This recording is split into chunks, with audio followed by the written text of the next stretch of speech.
me check my Twitch. Obviously there's some kind of delay, but yep, there it is. Alright, so I'm just gonna let you know I'm operating on a limited timer because my air conditioner is very loud. So I ran it very high for a short bit in my closed off room and then turned it off. So it will get warm again, but for now we don't have to worry about that. So the point of this stream is I've been worrying too much about my art, and I've also been really wanting to do a variety of shit. Like stream or record my own voice. Something along those lines. But see, the thing is, I never really have that much to talk about. I get passionate about things, but not passionate enough to have that much to say about them, or to have that much of a drive to research them, or anything like that. But I figure that if I'm also drawing, I can probably have enough to say about certain small things that I like.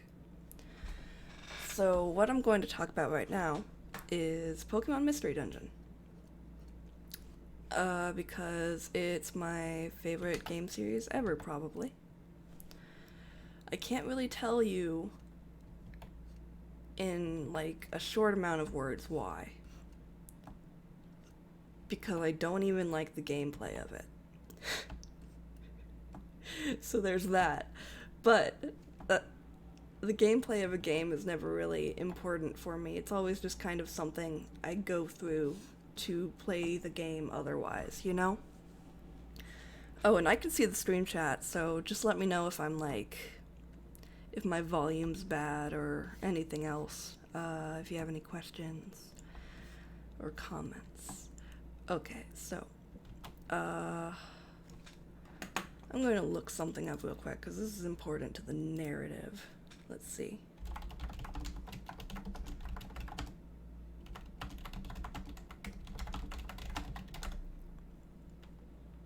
Okay, yeah, that's what I thought.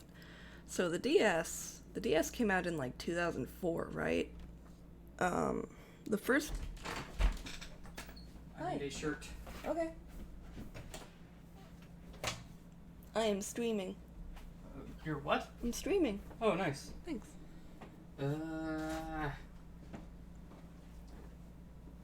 Please close the door. Yep. Love you. Alright, so the DS came in like 2004, right? That was always weird to me because I thought it came out way later. But Pokemon Mystery Dungeon, the first one, came out in 2005, November 2005. And so like, for whatever reason, I actually thought this was pretty neat. I think we should do this with more things. So Pokemon has always had like the habit of having multiple versions of something. Thought it was something important, but it was just patch food. What? It was just new food for patch. Sorry. Oh, love you too.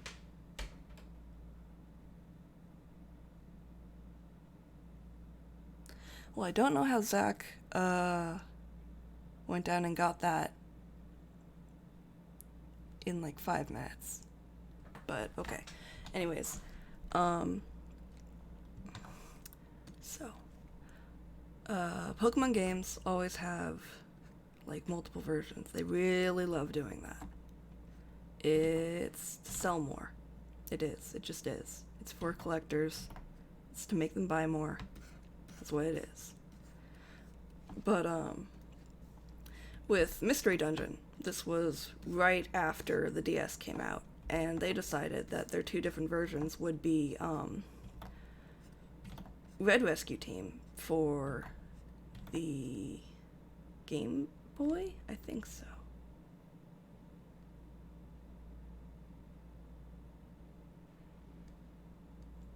I think it was Red Rescue Team on the Game Boy, and it was Blue Rescue Team on the Nintendo DS. And I'm pretty sure there are like a couple actual game differences, version differences between the two. But for the most part, it's just that one's on the DS and one is on the Game Boy, which I think is pretty neat when not everyone has a DS yet, you know? And like, Mystery Dungeon is such a hard game to quote unquote 100% anyways, because recruitment rates are extremely low. It's extremely hard to figure out where very many Pokemon are. And just generally it's really more like you just kind of go through the game doing what you're doing. You're not really going to be able to, like, you know, to have a clear, thought-out plan on what you want to accomplish, like you can in mainline Pokemon games. Unless you have, like, a strategy guide and a lot of patience. This is back in, like, 2005, so I guess you could, like, go onto GameFAQs on your parents' computer, boot that up, read a huge, long thing, scroll past the ASCII art, do all that, and then maybe figure out where a fucking, you know, Ralts is. Anything like that. But regardless, what first tipped me off to Pokemon Mystery Dungeon was, as is the case for many kids with many new toys or video games, commercials. And I remember the commercial for it very distinctly. This was before I had a DS. This was before I even knew DSs were a thing. I just had a Game Boy Advance, which was my first personal console ever. Everything else was my brother's. And I loved Pokemon Emerald, Pokemon Ruby, Sapphire, and Emerald with all my goddamn heart. I thought they were the best. I used to just leave my Game Boy running and listen to the music. I love those trumpets, love those horns, love that brass. And as many young LGBT people are wont to do, I often didn't like myself, especially my body. I was dysphoric for a variety of reasons. One of which was just a general low self-esteem and inability to comprehend the way people observe me and look at me and understand who I am. So I, like many other young LGBT kids, would picture myself often as an animal or as a Pokemon. And like, aside from like certain Pokemon, like Meowth in the anime, or Mewtwo, or other Pokemon that were shown explicitly to be like on the human level of sentience, which is an extremely weird thing, you know, because like other Pokemon have some level of intelligence, but not on the lines of like human intelligence. But in the case of Meowth, he just like learned to talk and then he was there, and that's a little strange. Regardless, there wasn't really like much of a premise for like Pokemon being their own things outside of humans. And so this commercial that came out in like early 2005, which would mean I was 7. Yeah, that seems perfectly right. I was about 7. this commercial showed, it was from first person perspective, and it was a person waking up on an island with no idea where they were. They seem to be having amnesia, and they go to the water and they look into it, and they see that they're a Pikachu.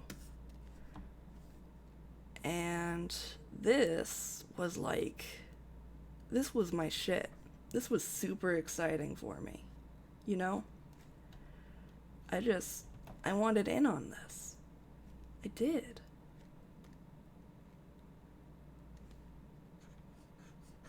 What's up with that? Anyways.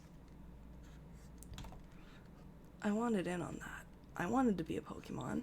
I wanted to be something universally cute, adored, and fluffy. Don't we all? Don't we all want to be that? Aren't we all furries deep down inside? For want of acceptance. So I was like ecstatic. I probably begged for this for Christmas. I don't remember it very well, but I'm almost certain that that is what I would have done at this point in time. Especially since it came out around November. And, so, when I got this game, I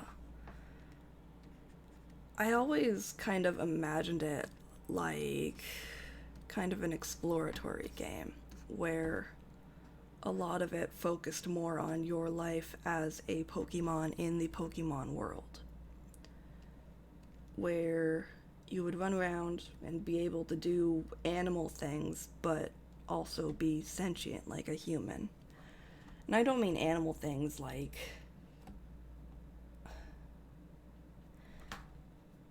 I'm finding this hard to explain. I mean like, you know, like Watership Down, but not like Watership Down. I haven't read Watership Down. Okay, like warriors, like warrior cats, like that. And yes, I was a warrior cats kid. I enjoyed them.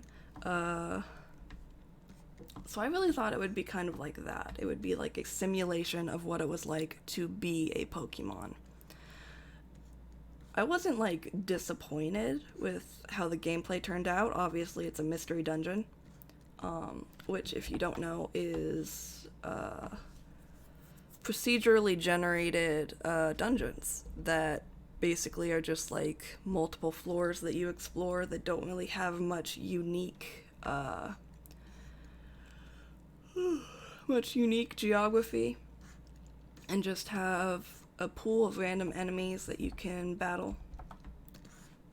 And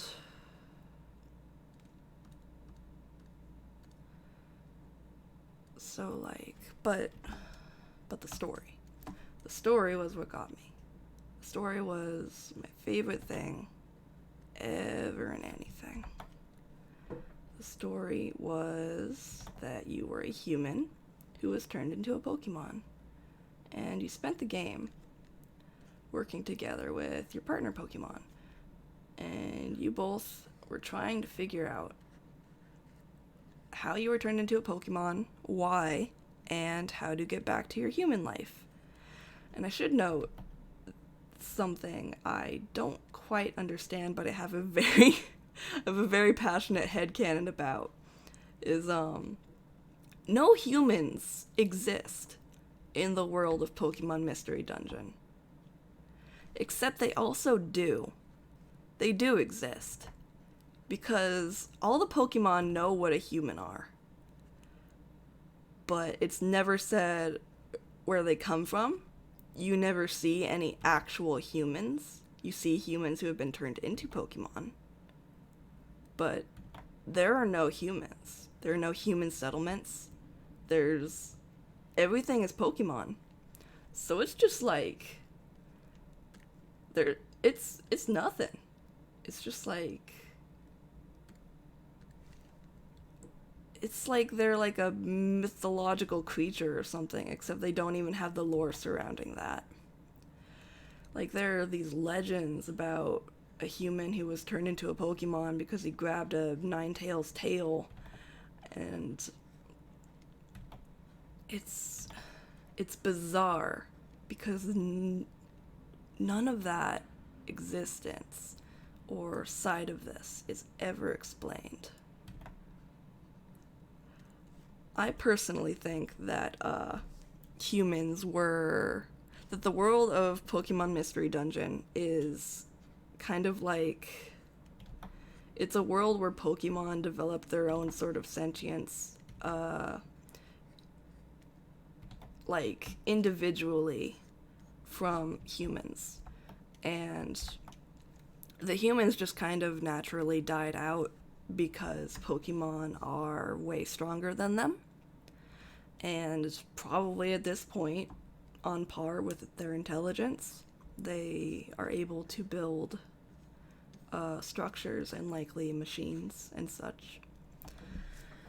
And so humans are just kind of like all but extinct. And the very few last remaining ones might be partnering around with Pokemon somewhere, but they're very, very few and far between.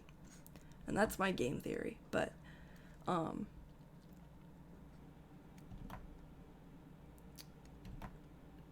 damn it, what was I saying? I am always losing my train of thought. Just so you know, if in case you don't know, I have dumb bitch disease. And that is clinically diagnosed. You can ask my doctor. And, so let's see.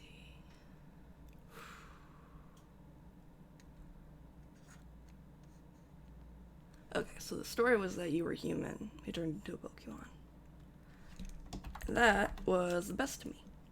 And you partnered up with your partner Pokemon, and they became your best fucking friend, to the point where, spoilers, sorry, at the end of the game, you were about to return to the human world after your long, arduous journey that also happened to save the world. You decide, we never learn anything about this person's human life, about the main character's human life. It's kind of just like, it's just assumed that they are supposed to be you. They're supposed to be your insert, and they can't assume anything about your real life. This is not an alternate character. This is you. So they just never give any details about it, but the whole game, you're trying to go back to your human life, and at the end, you're heading back to your human life. And you decide that you love all the Pokemon you've met way too much to go back. And you're like extremely sad as you're being brought up into the skies in some sort of grand symbolic gesture to return to the human world, which apparently is an alternate world, even though I think it might be just like the past or something. But you decide that you're extremely sad about this, and God, literally God, looks at you and says, wow, this person is extremely sad about this. I'm going to help them stay a Pokemon. So then you stay a Pokemon. Fuck any family you might have had in the human world. Fuck any friends. You like the Pokemon more. And like, god damn it, that resonated with me. As a young, abused, trans, gay, furry, who has never sexualized any Pokemon, I need to clarify. That really appealed to me. I don't know why I need to clarify that. It feels important, but that really appealed to me, as I'm sure you can understand. And I spent the next 10 years of my life daydreaming about this goddamn shit. About being this person who loved all their new Pokemon friends so much that God took pity on them and decided to keep them in the Pokemon world. You know? because I wanted that to be me. I did. I wanted to be in a completely different body type that I didn't feel was ugly and that I didn't have dysphoria about and that people liked. And I wanted to be living with someone who rescued me from the abyss and who just accepted me into their life and their heart. I wanted to live in a world where everyone was a cool, cute animal, and I wanted them all to love me. And I'd still go for that. I spent the greater half of my childhood, I remember this very distinctly, in middle school, in the entirety of middle school, I would, during lunch, they had the gym open during lunch. So once you were done eating, you could just go sit in the gym on the bleachers or play basketball or something. Eventually they stopped doing that for some reason. I guess it was too hard to watch the kids and they hated us. My middle school sucked very much.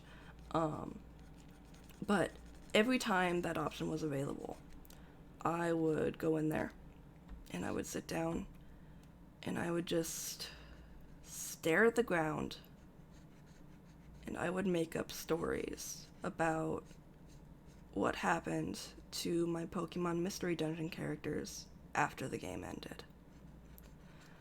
I should note that the first Pokemon Mystery Dungeon, and even the second Pokemon Mystery Dungeon that came out way later, but it came out around the time I was in middle school. I had played it. These both had pretty extensive epilogues. The first Mystery Dungeon didn't really have as much care put into the epilogues as the second one did. They often just... They wouldn't really have unique dialogue or unique portraits because oftentimes you would be controlling a different Pokemon or you would be evolved and they wouldn't make unique portraits for the starters evolved forms. But they would still have this great big branching story that tied up all the loose ends in it. But I never played those because I didn't really know they were there, and the credits had rolled and I was very young, and I thought that I won. And I wasn't very good at Pokemon Mystery Dungeon. It was very difficult for me as a 5 to 15-year-old. It's still difficult for me. I'm trying to get through the epilogues now. I'm having issues. So I would just sit on the bleachers for the entire lunch period every day after I finished wolfing down my food very quickly because I wanted to go do this. I would just sit there and I would think up just what happened to my Pokemon Mystery Dungeon character after the game ended. And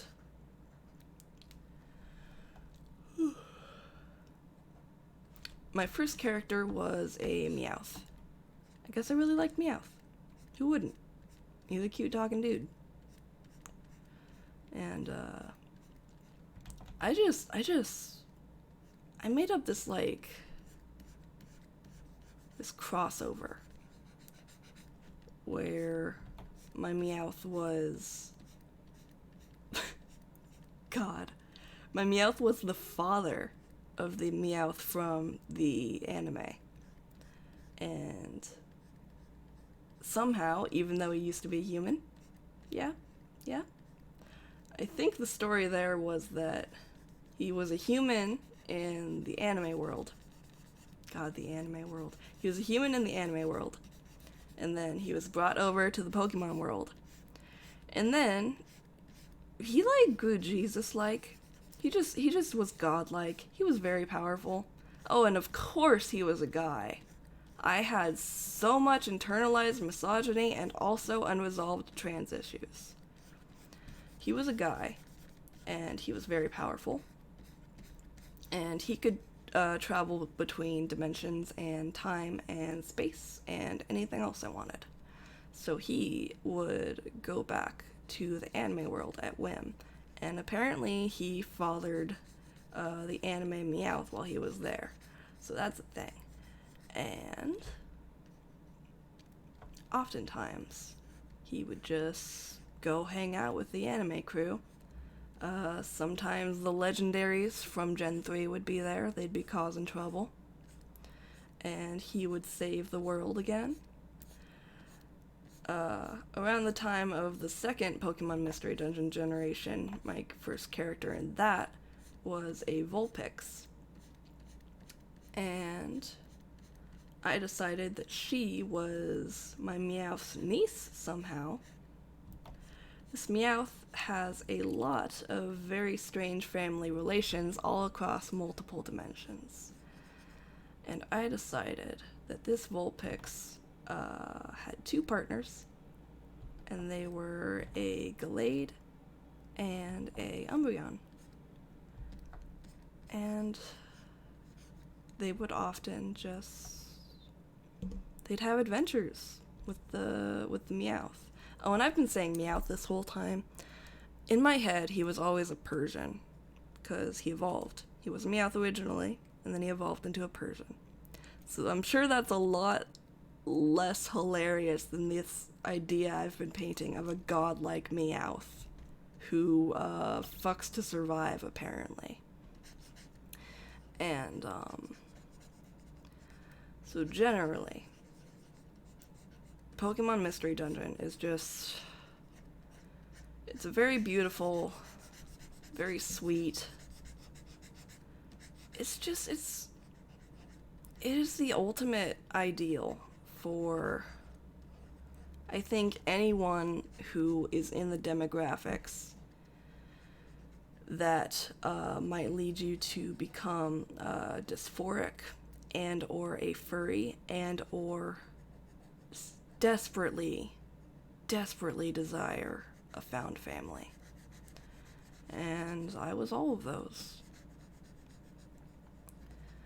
And it kind of formed me.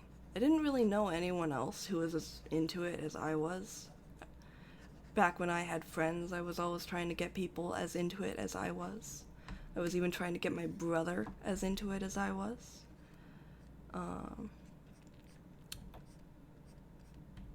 Oh man.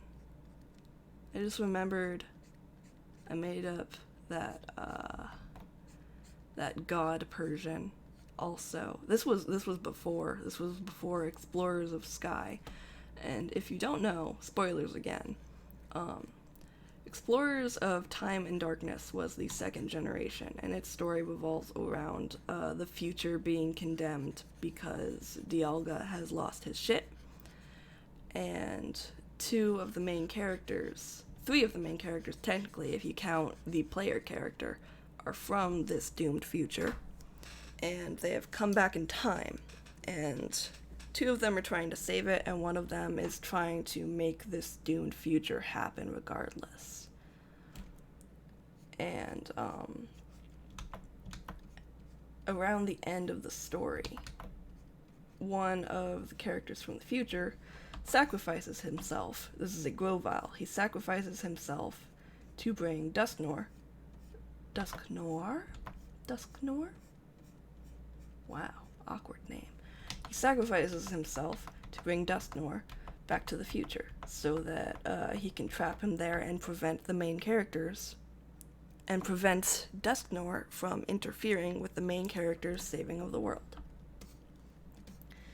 And I was always extremely sad about that because it was very clearly pointed out and painted and angsted over and just sad about the fact that this meant that Grovyle, this very sweet heroic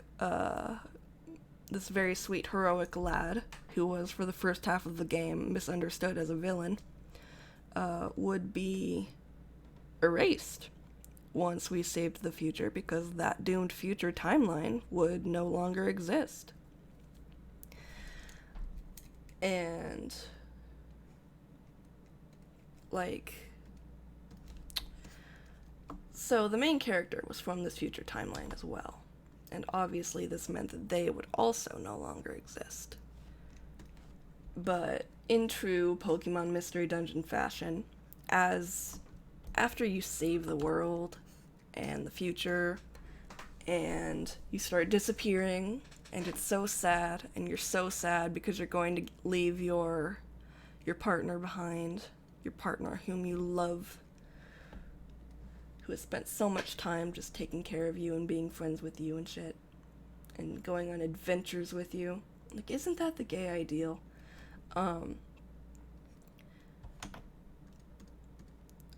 You are so sad about this as you're turning back into a human that, again, God takes pity on you, and he's like, wow, you're really sad about this.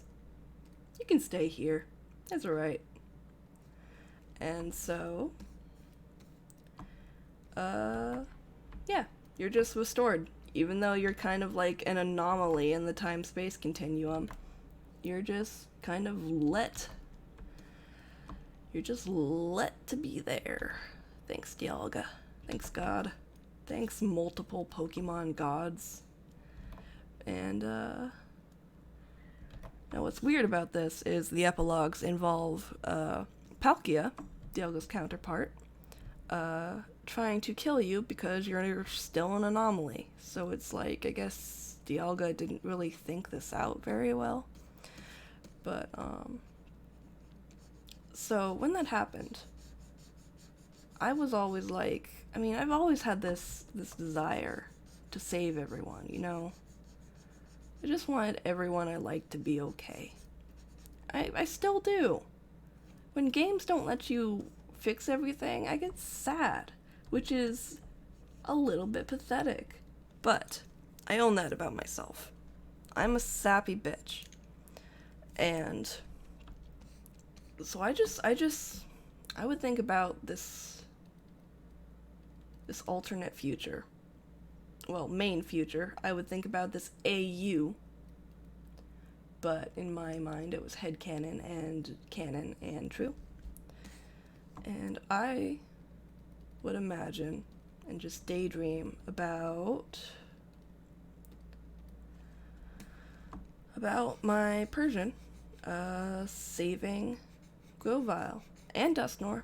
I like Dusknoir too. He brought him over to the good side. He didn't kill him. Didn't let him be erased by time. He just had a good talk with him.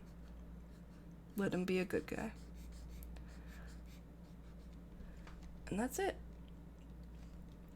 Like, as a young person who was just... I had so much undiagnosed mental illness. I had so much abuse. I had so few friends. I'd just sit in the bleachers in middle school this whole time, and I'd just daydream about saving friends and just fixing things that were wrong. And isn't that just the culture? I'm not sure what culture it is, but it's the culture, I think. And I've always felt kind of embarrassed about this, but also very proud in some sort of strange way. And I just think that Pokemon Mystery Dungeon is extremely valid. And I think that self-inserts are extremely valid. And I think that there's nothing more valid at all than making a self-insert solely to fix things and have things get the optimal ending.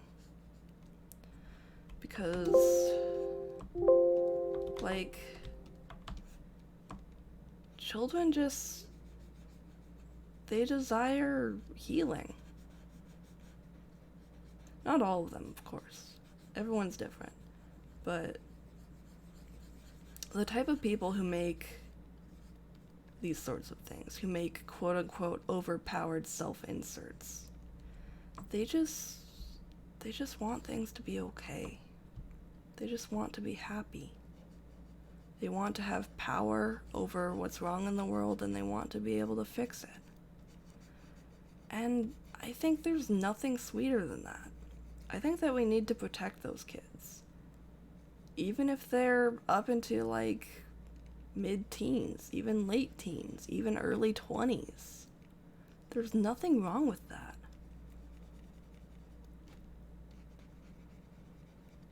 No matter how much I say this about anyone else, I'm never going to believe it for myself, because that's how my mental illness works. But I'm going to defend this idea to the day I die. And I'm going to love Pokemon Mystery Dungeon to the day I die. I've not really been the happiest with the latest entries. Mostly just because, I don't know. I haven't really been happy with the switch to 3D in general in the Pokemon games. I think it took away a lot of the charm and a lot of the smoothness in controlling the game. But I still love and always will love Pokemon Mystery Dungeon. And that's the tea, sis. And it's extremely hot in here, so I'm going to end the stream. And thanks for watching if anyone's watching. I don't think anyone is, but thanks anyways. So, good night. Well, it's 3 p.m. Goodbye.